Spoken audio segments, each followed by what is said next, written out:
This episode is a conversation I had with Aubrey Blanche-Sarellano from CultureAmp a couple of years ago. She's the Vice President of Equitable Operations at CultureAmp, and we chatted about how she questions and reimagines and redesigns the systems that surround us to ensure that all people access equitable opportunities. She's equal parts math nerd and empath, so she's the Mathpath, who combines an empathic and intersectional approach with social, scientific methods to create meaningful, sustainable change. She's driven by fairness and her own lived experiences of exclusion. We look at diversity, equity, and inclusion from a different perspective and focus in on what really will drive meaningful change. And spoiler alert, it's not unconscious bias training. There's an opportunity for HR to think more holistically about evolving, to meet the needs of rapidly diversifying and globalising world. And we can't wait to hear your thoughts. Welcome to Reimagining HR with Trina Sunday, the rule-breaking podcast where we challenge our thinking and our current people practices. This podcast is for time-poor HR teams and business leaders who are feeling the burn, lacking laughs, and not feeling the love. I'm Trina, your host, and I'm here to cut through the BS, explore different ways of thinking, and create high-impact HR functions. Because happier, healthier organisations are better for our people and our bottom line. So if you are keen to flip traditional HR on its head, hit the follow or subscribe button so you're the first to know when new episodes drop. I'm here to help and also to shake things up. So let's get started. Welcome, Aubrey. I'm so excited to be talking with you. I've been following you for a long time, and I thought that I'll give you some context so I can kind of share with you what's happening. And so obviously wanting to reach out to use because I'm creating a conversation in the Reimagine HR community around creating more equitable organisations. Mm-hmm. So I'm typically working with HR teams who are game changers in their space or have an appetite to be. And so some are overwhelmed and want to do people practices differently but don't know where to start. We've got others that are roaring to make positive, meaningful change, but they're banging their heads against brick walls. So we've got a mixed bag, right? And DEI specifically keeps coming up as one of the, I don't want to call it a function. It's so not a function. It's not a program. It's not a function. So I thought, let's have a chat around where this sits for you and explore maybe, how we can shift some thinking in that space. So excited. And I think like I said, I'm always really excited to get to chat to folks that are thinking in a really future forward way about HR. I think my experience is that like the US and APAC or Australia are different in some ways, but I think most of the difference is in the branding. Yep. So I think that APAC often gets this reputation for being quite far behind. And I don't know that they're that far behind the US. I think the US just says prettier words sometimes. What the kind of language differs? It's like, so as an example, like in the US, the trend is like getting rid of performance management. Like that's just as bad as having a poor performance management system because all you're doing is you're like, we now have no way to audit all of the racism. Yeah. Like we're leaving it, but we now can't find it. And so I think that's something where, like in some ways, or like a lot of CultureAmp customers that we see coming in are just beginning to build their performance management processes, for example. Yeah. So like in the US, they've like circled back to like the before times where they're like, we just didn't have it. And now we're getting rid of it on purpose. And I'm like, we ended up in the same point and it's still not good from a equity perspective. So I think management's an interesting one though, right? It's one of those ones where we have a lot of debate in the HR circle, but it's because it's done so badly. And so we see it as in lots of organizations as this highly resource intensive process that's not meaningful generally, because a lot of the time it's missing the critical part in the middle and that's the conversation. And so, it's interesting to see how that's coming full circle. I love, and cannot tell you how much I love that you call yourself the Mathpath and that you're like the math nerd come empath. And I'm just so curious to know where that came from and how that describes you because I love it. Yeah, absolutely. I was a little bit like, oh, am I like Ziggy Stardust or something, but way less cool. It actually I worked with like a personal branding firm, and the problem that I was trying to solve, or sort of the tangle that I was in, was that I found that I had built a little bit of a point of view and a reputation that wasn't just tied to sort of my formal role, But Mm-hmm. I was really struggling to articulate, like, how would I describe my philosophy and my theory of change and approach in a really simple way that Yeah. I could explain to people? Because I felt like I just wasn't being very articulate there. And so it meant that, the wrong clients were coming to me and I wasn't getting that, working on the types of projects that I'm really excited about, because the Mathpath is also my consultancy in addition Yeah. to the consultancy of me. And so for me, Mathpath was something that I worked with a team on after doing really extensive interviews and discussions and brand work. And so it really came out of this idea of like, well, you bring together kind of two, what people think of as opposite ends of the spectrum. Yeah. And I really wanted to say, but I actually think they're not ends of the spectrum. They're parts of the circle. And so this idea that we both can take a really rigorous and analytical approach to systems analysis, to data collection, to the action planning that we're doing to create the change, but we can do it in a way that's constantly sort of human value and dignity first. Yeah. And I didn't see those things as contradictions, but I think they often get painted in this very opposite black and white way. Yeah, I think you're right. That language just encompassed something. And so I was like, I've got to run with this. You need the science a lot of the time, right? Like you need the science to be able to have the patterns of behavior or to have the insights to know where you can pull levers to kind of drive change. But it's like, not a lot of people, well, I don't know your experience, maybe this issue, who know, I won't make any assumptions, but I didn't grow up, for example, as a little girl dreaming of working in HR, right? Like a lot of people I know fell into this space and, I worked in marketing and PR and events before my then 20 plus year HR career. So I'm in it now. How did you end up in the DEI space? Did you grow up dreaming of working on diversity, equity and inclusion? I'll give you a yes and no answer. So like, did I know it was a job? No, I got into it the same way that like most other, how many of us are there in tech, but like queer, disabled, women of color, white assumed, but still women of color.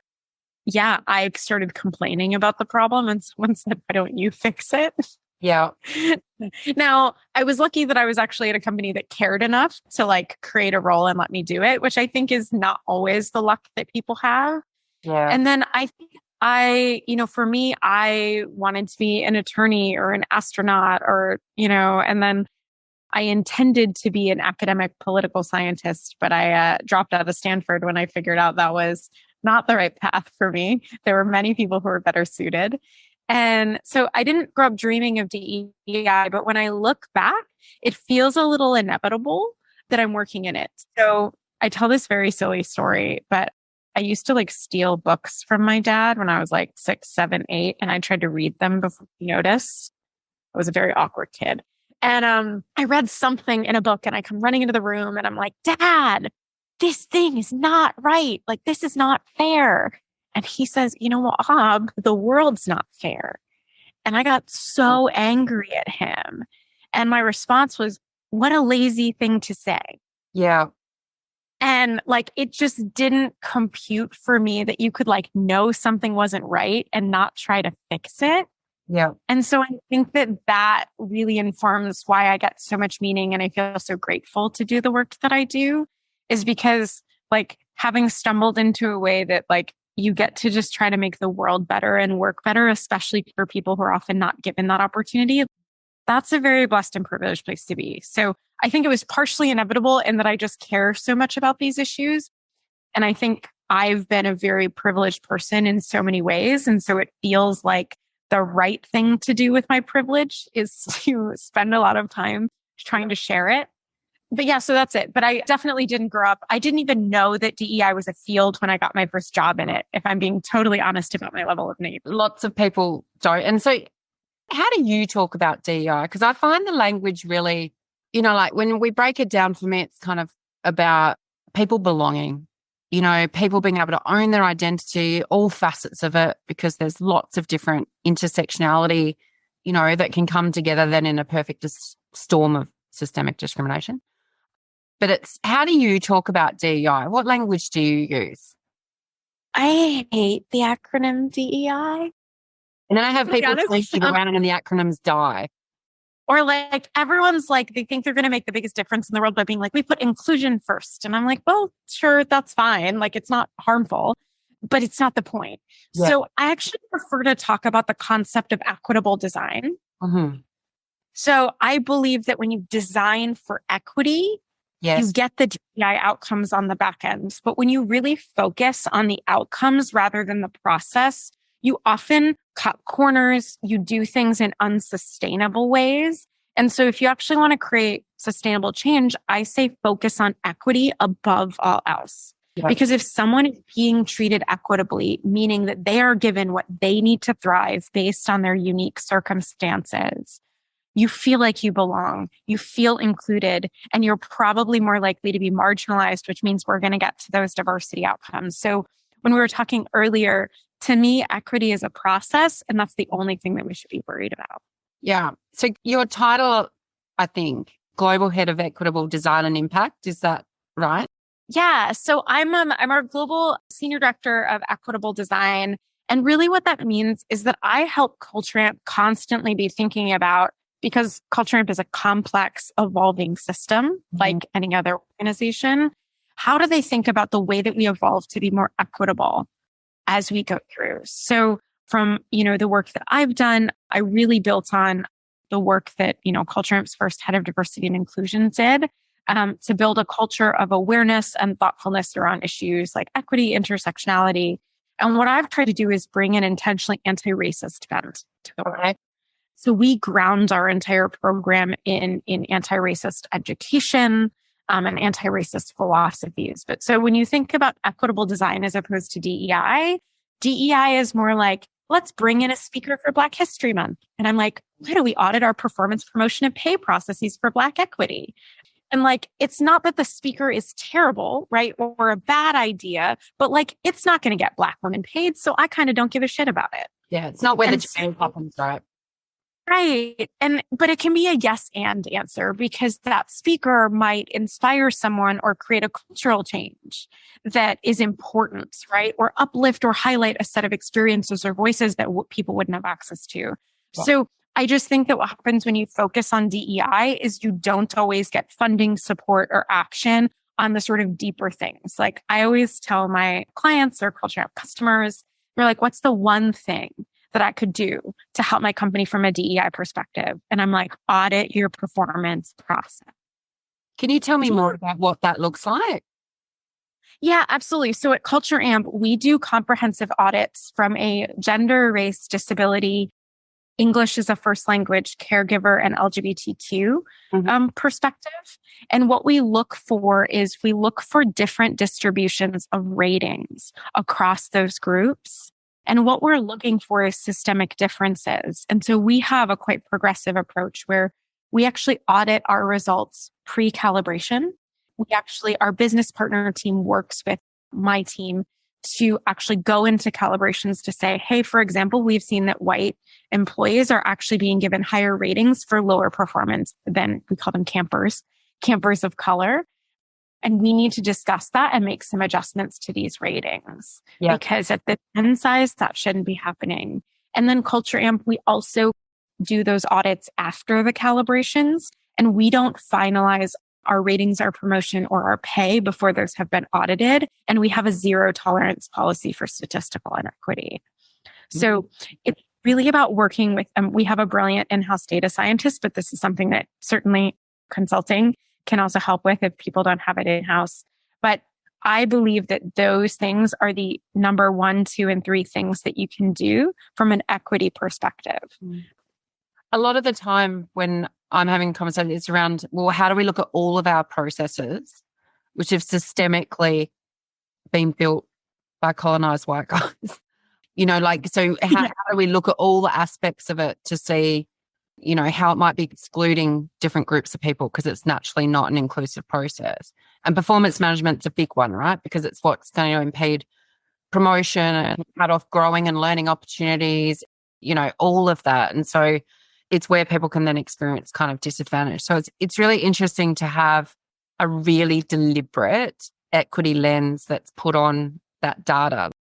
And I don't know a lot of organizations outside of obviously I'm familiar with CultureAmp, and with my own consulting customers, there's some that are using CultureAmp, but it's part of where it is a unique space to be looking at it from that perspective. And I think, because to your point around, if we're not making meaningful shifts in that space, the rest of it just becomes tokenistic, right? And that's kind of the conversations that I'm having, is I'm seeing a lot of tokenism where we can kind of call BS on that as PR stunts in some regard. And if we're really serious about it, it's kind of, this is where change needs to happen. Yeah, absolutely. And I think one of the, I feel like you've articulated the why so beautifully. I want to cut that out and put that on LinkedIn. Just send that everywhere on the internet, make everyone read it. I think the same thing that you're describing also happens when people start by solving the recruiting problem. Okay, tell me more. So most of the time, your heads of D&I can get budget for recruiting, but nobody's going to pay for the actual internal cultural transformation that's actually needed.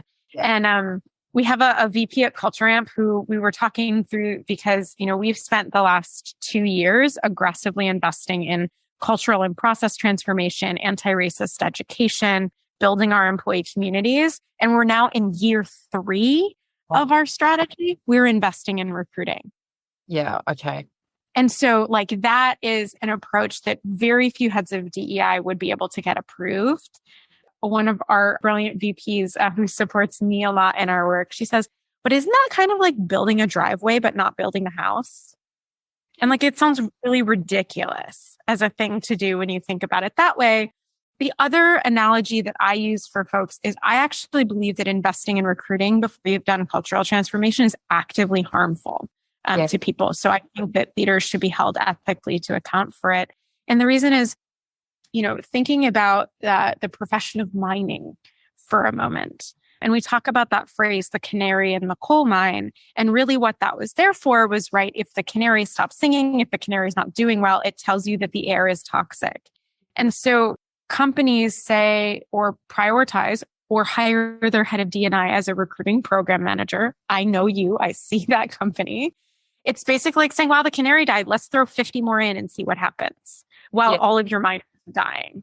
And so from that perspective, it's totally irrational from a basic logic perspective. Mm-hmm. But I think one of the reasons that it happens is because senior leaders, if they did cultural transformation, they would have to take responsibility for how broken the culture that they created is. And that's not a very easy emotional journey to go on. It's tough, right? It's where, in the work that I do, there's a lot of conversations I have, leadership drives culture, right? And no matter what process we change and systems we change, if the leaders are not authentically wanting to change. So I feel like DEI is one of those spaces where equity is a great idea until I have to do something different.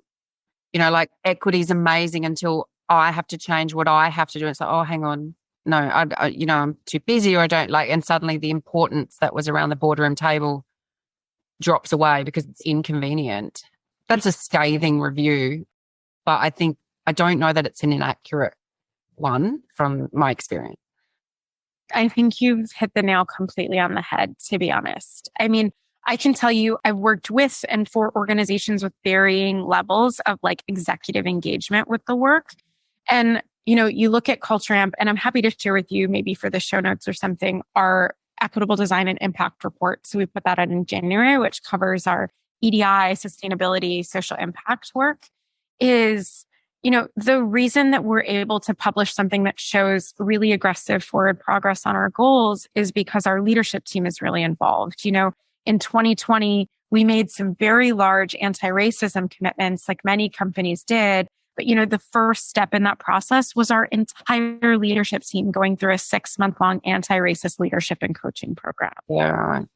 Because it's a training program, right? That's not where change happens. So 6 months, did you say? And it's purely around anti-racism, which is just, it requires those deep dives, right? Because I think it's still that. And I love and want to go back if I can, because it's all about identity, right? And you talk about white assumed. And I was talking to an Indigenous friend of mine that, was being challenged around and actually got asked, are you Indigenous? And, 10 times, are you Indigenous? Because apparently they were not dark enough to satisfy that person's, and I think, and for you, you've got a Latina background, right? Is that?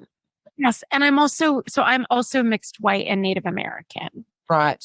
So, yep. And then I grew up, I'm adopted, but I grew up in a mixed Native American and white household. So my adoptive father and I are not from the same nation, but we're both mixed, but we are also both white assumed. Yeah. Okay. So in terms of for aspiring anti-racists out there, like what does that look and feel like? How does that play out for those of us that can have more empathy in that space or just more insight into that? What can we learn? My perspective is that I've both experienced what it feels like in the world to be white and to be racialized and experience racism. In addition, I'm also Latina, which is technically an ethnicity, not a race. It's weird. Yes, yeah. The United States has funky racial ontologies. That label. Yeah, but I think for me, it gives me personally an experience on both sides of the line. And so I think in many ways, I'm quite lucky to have access to that set of experiences that not everyone necessarily would because of their identity. But really, I would say the biggest thing is as someone who, is very deep in a lot of communities of color, but who really benefits from white supremacy in a lot of both blind to me and very obvious ways. I think that it is truly astonishing how much easier life is when people do not know. And that's what I would want people to take is the sheer magnitude of the positive benefits to me of being white assumed. They are enormous. Yeah. The amount of friction I experience on a day-to-day basis is just so much lower. And that's what I would want people to know, because I think it's so hard to understand how much easier something is when you've never felt the harder version. And so that really informs my view that if you're going to do anything from a DEI perspective, solve for racial equity first. Yeah. Because it intersects with all of these other systems of oppression, but it is so much more extreme in so many ways. I think those would be the two things I want people to know is the sheer benefit of white privilege is absolutely astounding. And also it's why we need to tackle white supremacy first. Yeah. And I'm really curious, but I'll give you a second to explore a little bit the differences between the US and Australia when it comes to racism. But I think because for me, I have traveled my whole life, right? So I'm an active traveler. I have a complete addiction to exploring other cultures, so I surround myself with diversity. I seek it out. And it's been interesting that my life really transformed in that space when I married a Black man. So it's been a really interesting journey because I thought I had sufficient empathy.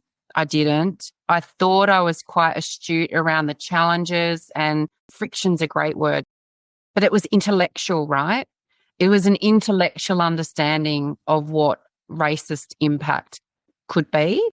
And it's so different when it's a feeling word and where your actual life is being, so for me, it was family stability and immigration processes that were, potentially ripping my family apart and, all of that kind of thing. It's so when you're in that immersed space and you feel helpless, you're not in control of the outcomes. It's been phenomenally the most life-changing experience for me in terms of my passion for stepping into this space. And I know I've got a lot to learn. I've always identified that I've got white privilege because my life's always felt easy. Mm-hmm. And it's I find it, some people will shy away from making that statement, but I feel like until we can have those kind of open conversations and real talk, it's not going to shift because I don't even know if it's unconscious bias anymore. I feel like there's an element of conscious bias, which is worse in some regards. Yeah, I think it's totally right. And I think there's something really beautiful that you're sort of storytelling about, which is so much of the way we learn to understand these things is through our relationships. And so to get back to your original question, but to tie it into, I think the really important story that you're sharing is that it is through our relationships that we often learn about all of our different ways that we don't understand systems of oppression we're not subject to. But I think whiteness is one of those things that it's especially hard to feel and see when you're amid it. But one of the things I see, and I think this is true in Australia as well as the US, the data I have comes from the US, but it says that the average white person has significantly less than one person of color in their immediate sort of social circle. So they might like know Black people at work. Yeah, but not close relationships. Close relationships. And so I think that's something that's really important is like, how do you construct your life such that the people that you're encountering and have the opportunity to build a relationship with actually don't look like you? And how does that actually make you a better person in a lot of ways, right? And it does take intentional effort because, again, our societies, all of them have been built to be segregated. I think the US has very particular histories with mortgage lending and redlining and things like that. But, you know, when you think about the fact that the White Australia policies were in effect until 1973 or 76. I always get them mixed up. But it was early to mid 70s. It's like, that's not even my parents' generation. Yeah. That's people that I would consider part of mine. Almost, you know, I'm 33. And so you think how pervasive these systems are still, because how could we possibly have unwound hundreds of years of systems in a couple of decades? Yeah. Because it's one of those things where I think that we need to disrupt kind of exclusion and like this, because it is so systemic, right? And I feel like there's a passion that colleagues I have, they have the passion to change things, but then it can feel really hard. You know, it can feel really hard because it's so complex. It's so kind of wrapped up in everything in an organization. So that appetite and that leadership's paramount if you're going to be able to invest in and get people on board in terms of making significant change in that space. What have you seen as the biggest shifts, if any, in the equity space? I think we're getting past the business case, which makes me really excited because I think the business case was always going to be not good enough. Like, it's true. But the fact is, like, if you're only doing this because you think it's going to get you profits, as soon as business starts out, you're going to be like, screw the LGBT community, basically. You probably won't say that intentionally, but you will yank the budget, which is in capitalism, the exact same thing. And so I think that we're seeing more leaders take the moral and ethical responsibility. They understand it's not just, and it will get you greater innovation and better problem solving and less groupthink. And we know the data about financial returns and retention and employee performance, but it's really about this is the right way to treat other human beings. Yeah. And I see more and more leaders that I'm talking to come to it from that lens, which makes me incredibly optimistic because I think this work is so hard and is so long term. You know, not every choice is hard, but the difficulty is in the dedication that it takes to actually create sustainable change. And so you have to do it from an intrinsic motivation place. And it has to be from the motivation of caring about the humanity of others. I really, really believe that. Other changes will be temporary. What came into my head is just the fatigue that I'm seeing and, you know, whether it's, you know, where we were with Black Lives Matter, not were, are, you know, in terms of Me Too, there's a lot of DEI folk out there who are exhausted. And you add a pandemic in where, you know, we're trying to support marginalized groups that are potentially further isolated because of pandemic response in some regards. Are you seeing much of that in your interactions with people that are working in this space? Oh, yeah. I would say we're exhausted. You know, I can also send you this, remind me, our 2022 workplace DEI report, we surveyed HR and DEI professionals. And what we found was that 80% of heads of D&I have been hired in the last 18 months. Oh, wow. That's so most of these folks are brand new. And understand that only about 40% of companies have DEI staff, but only 14% of them have more than one person. So in almost every example, and I mean, I spent almost 5 years being a team of one, where it's exhausting. You're trying to solve systemic oppression with $57 and no headcount. I'm sorry. You're like, by Thursday, please, or for my quarterly earnings report. And I think that I literally just sent out a tweet about this yesterday, but I really believe that when a CEO tells me like how much they care about DEI, I'm like, how big is your budget? Yeah. Because your commitment and your care is absolute horse shit if there's no budget. Yeah. And I think it's really important to hold leaders to account for that. I'm far past the point of trying to convince people to care, but I believe if you don't care, you should be honest and you'll get the talent you deserve. Yeah. I feel like it's the storytelling where I see the most shift, but it always takes the most vulnerable people sharing their most vulnerable stories of, their challenges to just be able to step into their identity and bring their whole selves to work. I struggle with that phrase, but, to just have that comfort to completely be themselves and feel safe to do that. And I think, and it's the storytelling where it's gone really wrong and someone's been unsafe or they've been hurt in their work environment where suddenly people listen. And I think that's representative of societal change generally, though, probably, where it's kind of, and I think that's playing out with Ukraine as well, which is just heartbreaking, where it's the storytelling where you are then connecting on that human level, right? It's the heart part, which is going to drive change, and it trumps every time. But I think, there's a lot in that space, although I did bring it up. What are your observations of where kind of the racial escalation that played out during the presidential campaigns right through to his tenure? Oh my God. So traumatic. And still is, right? So traumatic. I mean, I'll be honest, it's one of the reasons I left the US.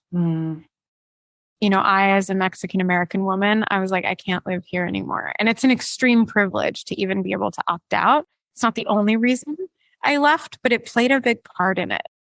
That I didn't want to be a part of that society because it seems pretty clear that I am devalued in it.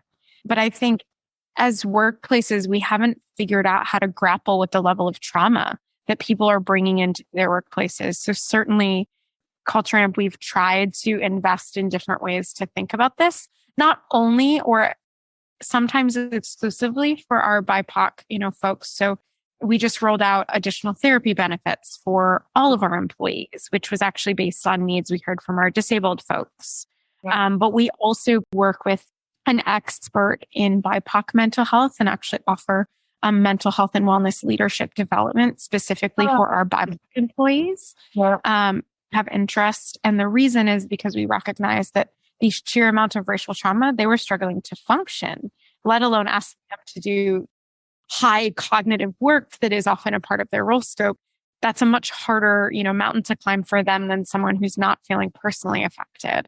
Although for obvious reasons, white people also feel the community trauma of these things in a lot of ways. I really believe in doing this in the context of the workplace. But so much of the work to dismantle these systems comes when we walk out of the office as well. And so I think it goes back to, I always say your authentic self, not your whole self, because there's flavors of me I don't want to bring to work. Yeah, I wouldn't bring all of myself to work. It goes to this point that, often our workplaces are like the fulcrum where we learn how to put these things into practice. But it's really going back to this theory of equitable design. How do we just consistently think about making things, just doing what I always call like the next right thing or the next best step? How do we do the one thing in front of us that makes something more equitable? Now, maybe that's, making sure that you're not only going to professional associations where it's all white people there, or if it is, saying something about how creepy it is. Yeah. I think that part of it is, we need to be creating, when we do have these really kind of vanilla rooms that we're walking into, it is being able to see it, spot it. But then there's a deliberate of seeking out the diversity, seeking out connections, meaningful relationships with people. So that, because that perspective is so enriching. And I know it's for me, I can get a bit excited in talking to people around how phenomenal it is when you can learn from other people who are not like you, because it can be so rewarding in terms of like the lenses it gives you to go through life. And then people will just like, Trina's on a rant. But it's so true. And I think that if we can at least identify that we don't have good representation in our workplaces and that we do then, because a lot of the time that there is a fear of even calling that out. So I feel like there's such a fear that people don't look good, organizations, leadership, generally boards, that we then don't talk about it, don't acknowledge it. We've then taken, some conversations off the table, which then just pushes some of the bad behavior underground. And I think that's more dangerous because we don't have visibility to call it out. Do you have any observations about that? I mean, I think it's really true. I think this idea of like coded versus like explicit, maybe exclusion, or one of the isms that we want to talk about is true. But I think it gets back to this, like, I don't tend to like differentiate majorly between like implicit and explicit like racism. It's like, who cares? It's all racism. Because I think implicit versus explicit, suddenly we're talking about like, what was the intention behind it? Or how obvious was it? It's like, if it harmed someone, who cares how obvious it was? Or who cares whether you meant to do it? And so I think for me, it's about sort of treating implicit and explicit issues of exclusion or oppression as equivalent. Now, I do think intent can be important, right? Like someone who's done something accidentally is probably in need of feedback coaching and maybe needs to make a repair. Someone who's done something on purpose, I think we actually know that's an easier HR problem. Yeah. In a lot of ways. But I think there is wisdom in what you're saying around things going underground.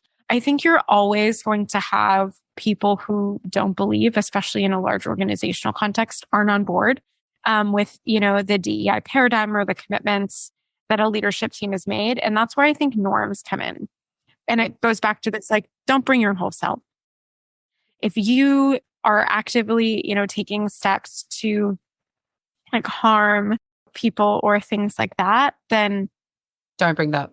Don't be yourself. I actually don't want you to bring that into work. And so I think that it's our cultural norms that tend to enforce that. So I think it's less like formal policies and things like that. It's about norms. And this goes back to your point about leadership, that leadership sets the culture and the norms. And so to say, we believe in this, we're committed to this. And also we're willing to remove you if you're actively being harmful towards these ambitions. And I think that last part is what often companies forget about, is they're like, oh, it's not that bad. It is that bad. Yeah. But that's the courage. It's that courage that is missing a lot of the time. And it's that courage for there to be a cost, it's employment cost or social cost. Like there has to be a consequence for people to believe you that this is important. Because if it's important, we wouldn't let that play out. And so it's that mixed messaging where we just get left in the grey, where actually it's not that grey. And what's needed is that courageous leadership. And for me, it's where we've got the biggest gap. And even with people that are working in people and culture, I think, and it's not just in terms of equity, but across all behaviour and misconduct generally, but it's kind of that how we influence leaders to actually step into that space. Because there's a lot of leaders that are probably not capable, or they might not be ideal leaders. And that then reinforces the problem. Yeah. And I think that's such a good observation. And the question I always ask is, why don't you think of inclusive leadership as a competency, just like you do software engineering? Yeah. It's one of those things where it's like, we should take a growth mindset to this. And, even at CultureAmp, we don't have an expectation that like every leader is the super genius at inclusive leadership, but we have a minimum standard of qualification. And, we've suggested that certain leaders go through certain leadership programs and said, you can do this or you can move on. Mm-hmm. It's your choice about whether you want to develop in this way, but this is a gap for you. And it's not a gap that we're able to, continue to have you as a part of the company if you're not able to close, but we do want to give you the time and investment to do that. I'll tell you, people have gone both ways. Yep. And I think that's what it's about, but it's about letting people self-sort. Anyway, I think about that. Inclusion is a competency. It's a skill. Empathy is a skill. It can be developed. Yeah. And I think that's part of, when competency frameworks being built, and this is where the design comes in, right? It's every single thing we build. How do we look at it with a lens of how there can be more inclusivity and equity that's going to come out of that. And I think, competency frameworks a lot of the time, they are built really heavily on the technical and then what some people would call soft skills. And I hate that language because there's nothing soft about them. They're critical skills to me. But, it's kind of how do we look at what we need to build up in our people so that we've got the strongest, most positive leadership that we need. Because I haven't seen a lot in the work that I've been doing where that's been a primary focus. Empathy has. But then I find that a lot of, not necessarily my clients, but organizations that I've consulted in and not necessarily ended up working with, it's part of the joy of being able to say no to work sometimes when it doesn't quite fit where you are. Yes. But I think, it's the fact that there is no appetite for having kind of a really genuine lens put on some of this. So. Yeah, absolutely. And I think the thing I'm thinking of, so Michelle Mi Jung Kim, if you don't know who she is, everyone listening should listen to her at all times. But she often talks about how important it is to be accountable and how important accountability is to this work. I always think like empathy without accountability is insufficient. Yeah. Because I think so often, especially, I believe in storytelling as a way to open up people's engagement and motivation and experience. But if you're just allowing them to like sit in a room and like have a realization, especially as someone who's on that upper end of the privilege spectrum, it's just not good enough. Yeah. And so I think it's both about empathy and accountability. Yeah. I think, it's absolutely fundamental, right? And I think there's a degree of how we create the space as well for the uncomfortable. Growth is going to come from the things that are unfamiliar and uncomfortable. And I feel like in the diversity space and then in that storytelling, for example, it's like it should be getting a little bit uncomfortable because it should be kind of really challenging your own thoughts around this. It should be challenging your beliefs that you've had since childhood. It should be challenging on some level what you value, or at least giving you reason to reconsider some of those things. And I think that trying to create that safe space for that, and I know, so there's a lot of work that's happening on the West Coast, for example, and there's, a lot of research and reports that have come out around bad behavior that's happening in different industries and the resource sector and, things in between. But that accountability for change that's going to need to come out of that is absolutely phenomenal. And it'll be interesting to see what happens. But I have people say, it'll be interesting to see what happens. Like, no, but what's happening inside for you?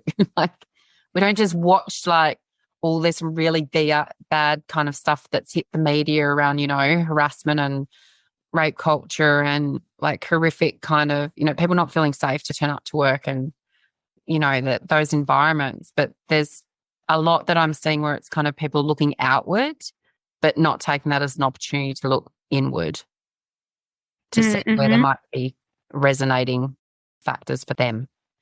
Yeah, resonating factors and like, where are you part of the problem? I think is a really hard question. Like, it's a really critical one, but I don't want to downplay how challenging of a question it can be. For first, the reason that it's really hard to identify your own perception gaps, but also because emotionally, we often construct these views of ourselves as like good people. And like our society has told us this story that it's bad people who perpetuate inequity. And it's bad culture that perpetuates inequity and we're all subject to it. And so it takes a lot of intention because you have to continuously push back against these things. And it really goes back to why I talk about equitable design. Yeah. Because it's not about diversity, equity, inclusion. That feels like a point in time thing. And we're talking about a process. We're talking about a process of unwinding all of the things we've inherited and choosing to do differently and choosing to do better. Yeah. And something you said earlier really struck for me, and that is that it's what's the next small thing. Like, I feel like, because if we look at the fact, this thing can look and feel really, this fundamental passion for having safe, happy workplaces and happy lives for people. But it can feel really big, but it's like, that's not the reason to cop out though. Like it's focusing on what's the next small thing. Like, okay, we want to bring speakers in to do training. How can we do that differently? We want to be looking at the performance management process, how can we look at a different lens? Like, it's just every little thing. And for the work that I do with people and culture teams, you don't need a DEI specialist if you don't have one to be able to look at that. Do you know what I mean? Like, there's nothing separate. And I find it really odd that, there have been some people culture teams that have not stepped fully into the DEI space because they feel that they lack knowledge. And I get it. And that's why through the programs that I work on, for example, it's like, well, how do you fill your gaps? And I think there's a bit of legacy around the fact that people and culture and HR teams are expected to do so many things and to be subject matter experts across so many different disciplines. No one person can be a specialist in every discipline, or you're not a specialist.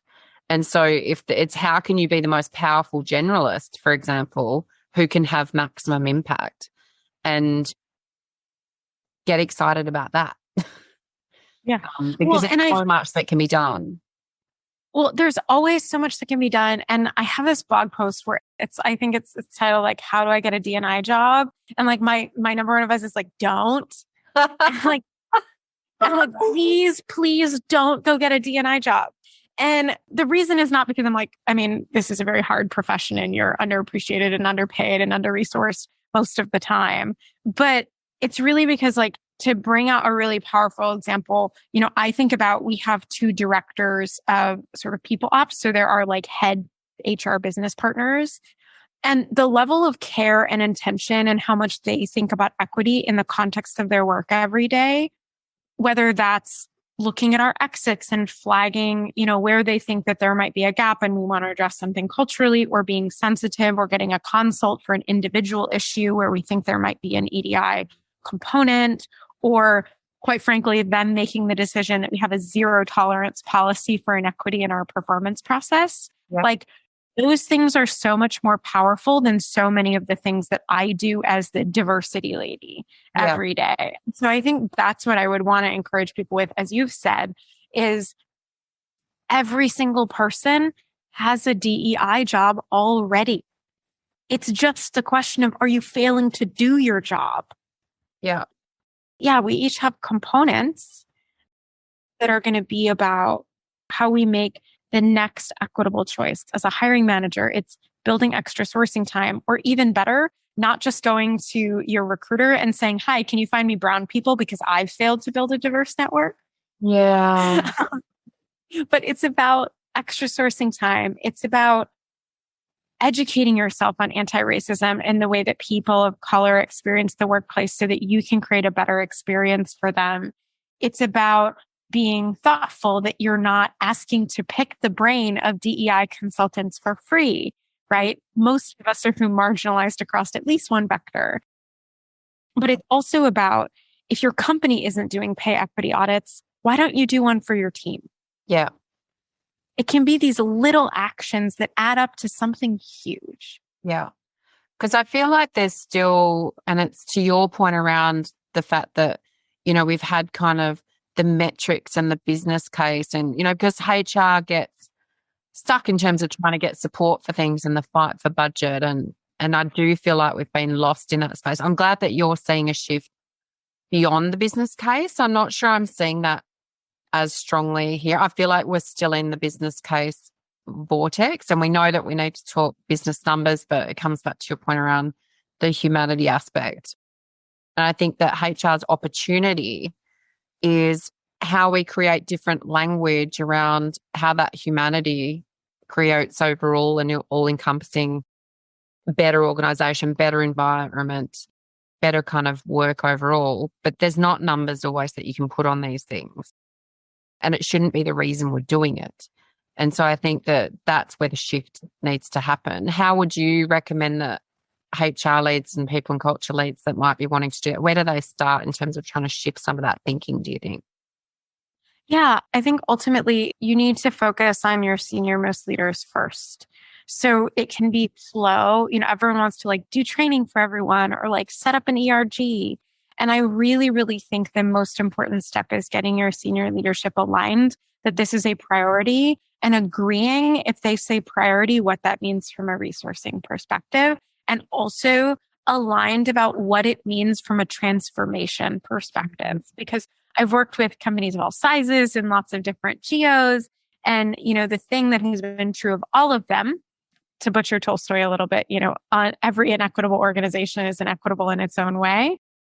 But the fact is they all needed to go on that journey of transformation. Yeah. And so I think getting really clear with leadership, if you're committed, this is what it will take. Are you still in? And I will take your yes as a check. Yeah. And not box. I mean, one with a signature. Yeah. Yeah, exactly. Because I think that what's really critical in some of the work that I'm doing with HR leads is around that reputation and connection. And so having these conversations needs to come off the back of the fact that we've proactively built relationships with our senior managers. That means we can step into a space of having strong conversations around what needs to change as well. And it's not then just engaging with exec when we're trying to put up a proposal or lodge a report. Like, there is a way of working where we fundamentally need to shift in terms of how we partner with business leaders and how we really immerse ourselves in terms of the relationship building. And it takes effort, right? And there's a lot of the time we're too busy, or it's like a lot of these conversations then of getting support for what we want to change in the diversity, equity and inclusion space becomes a much easier path of getting going, because we've built the relationships to know how to influence the people around the table. We can connect with them on a human level around something that might have happened with them and their child that's suffering with some ableism. There's always a connection because there's always someone that's got something going on, right? That's the reality of it.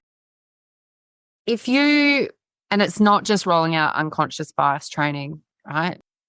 Okay. I'm sorry. I'm just like, you know what? If you want to start with unconscious bias training, it is better to just set money on fire in the middle of the office. Obviously, coming from a similar point, talk to me around why you think that unconscious bias training is burning money, and I'll share my experience. Well, CultureAmp, one of our writers just wrote a great blog on this, but the fact is, like, the research on it is super mixed. Yeah. And the reason is because it was mostly just invented by lawyers to like be a cover your ass, to be like, look, we did something. Yeah. It's kind of like, the really rote sexual harassment trainings that solve exactly zero problems, but we're legally required to do them. So it doesn't actually solve like a behavioral problem for the most part. And I think without actually this comprehensive audit portfolio that you should build for your processes, there's just no point. So at CultureAmp, we actually do provide guidance about bias in our hiring training, in our pre-calibration sort of training, in actually our business partners bring up, in calibrations to prep for that. So there are different ways that we educate about bias throughout the employee experience, but we're not sitting someone down for an unconscious bias training. We're literally giving them specific strategies at the moment that they need it in order to help make more unbiased decisions. And then we're holding them accountable to that with audits and with a systemic response. Yeah. Because I think it's the pattern of where we have come, as you said, like we rolled out sexual harassment training for a while, then is cultural awareness training, which I find really interesting because it's really non-English speaking, but we've excluded Indigenous and First Nations people from a lot of that. But that's a whole nother discussion, and then we've got, unconscious bias training that's become the Band-Aid and the tick flick thing, which again, it's governance, but it's governance without purpose. And so it's not going to drive meaningful change.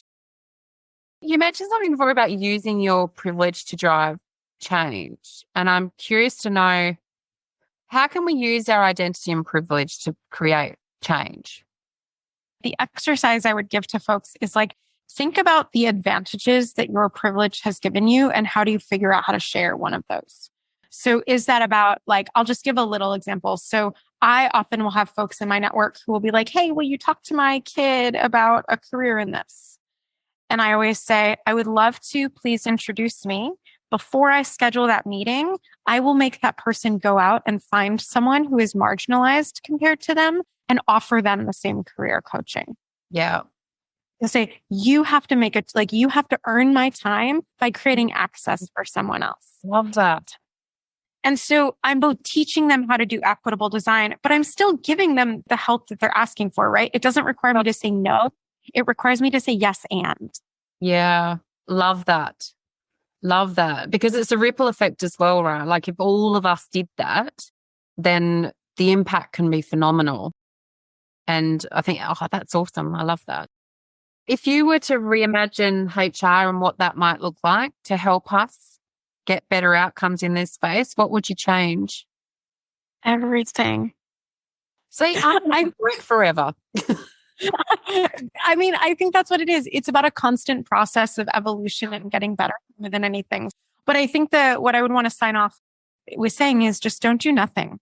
Do one thing today that's more equitable. And so what should she change? It depends on where you sit, but there's always something if you're willing to look for it.